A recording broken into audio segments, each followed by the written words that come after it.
Please be seated.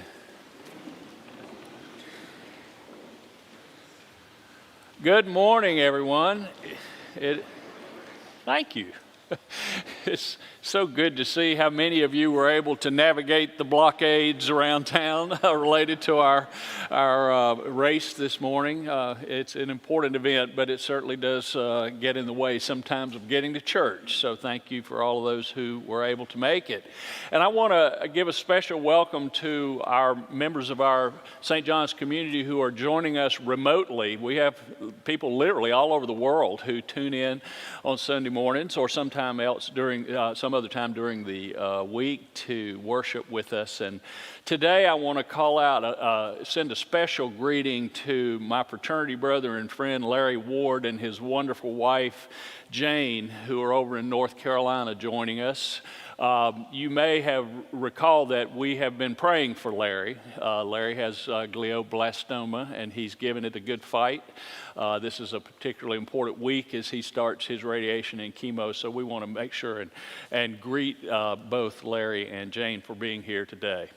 So, it's March Madness again, and I know you were all disappointed, just like I was yesterday, that our Lady Vols didn't pull it out. But the truth is, they've had a great season. Our men have had a great season. We got to be proud of all of them, and we got to support those kids. It's hard for me to believe they really are kids. They're all younger than my youngest child, and so I'm real proud of them. I know you are too. Now I'm going to do something that's really hard to do. I'm a graduate of the University of North Carolina, and as of today, we're still in it.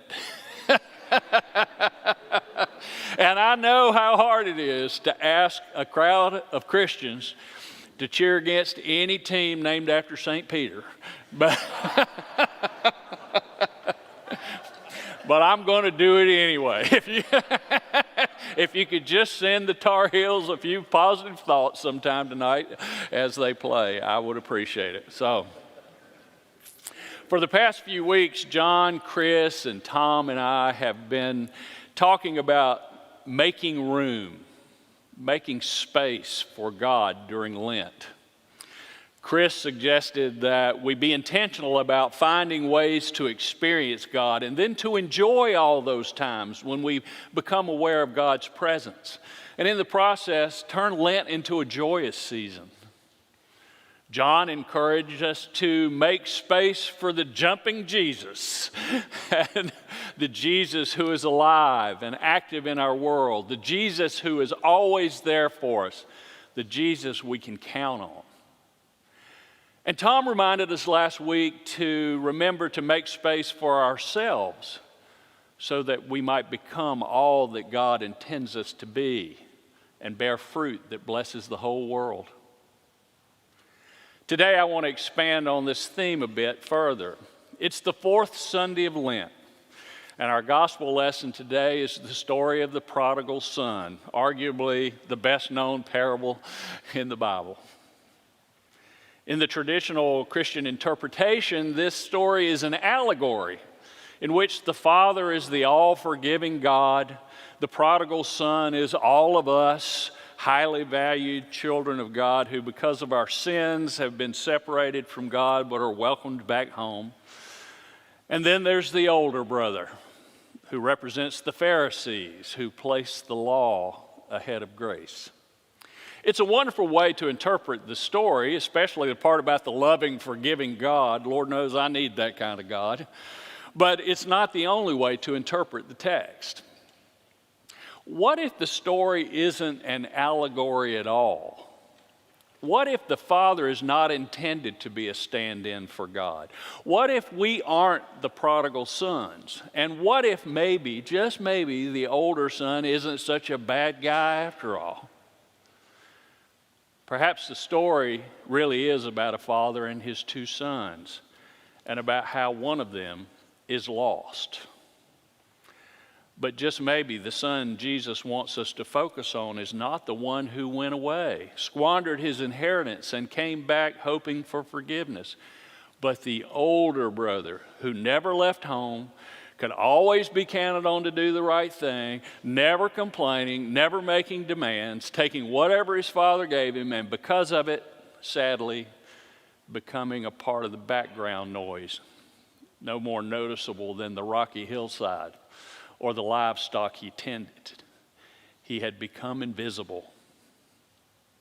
I think maybe this story is about the importance of noticing, about opening our eyes, about seeing what and who are all around us every day. Did the father rejoice when the prodigal son came home? Absolutely. Wouldn't we all? But what about the other brother, the one who never left? I wonder who the older brothers in our lives are. Sadly, they may be our spouses, or our children, or our coworkers, or maybe even the folks sitting next to us in the pews today. They may be the people we pass on the street each day as we walk head down, eyes glued to our iPhones. They may be people who live under the bridges or in the camps along the creek downtown. They may be the elderly neighbor who lives in a mansion on Cherokee Boulevard, or the teenager living in KCDC housing just down the street. The lonely, the forgotten, the taken for granted. Yes, the father in this story today has lost a son, but it wasn't the one who left home and returned. It was the one who was there all along, just waiting to be noticed. And I assure you, noticing matters. Several years ago, just before the pandemic, I attended Pride Fest here in town. It was great fun, live music, good food, games for the kids, an overall atmosphere of celebration. It may sound odd to you, but I sometimes wear my clerical collar to such gatherings. You see, I'm a deacon. And more than anything else, deacons are called to be the voice of the poor. And in my experience, the poor I work with are as often poor in spirit as they are poor economically. So I wear my collar, and I never cease to be amazed at how many people come up to me and just want to talk about family, about broken relationships, about their fears, about their loss of hope. On this particular day, I was walking around enjoying the music when this man walked up to me and said, "You don't know me, but I know you." I hate when people do that to me. I immediately start thinking of all the bars they may have seen me stumbling out of. But,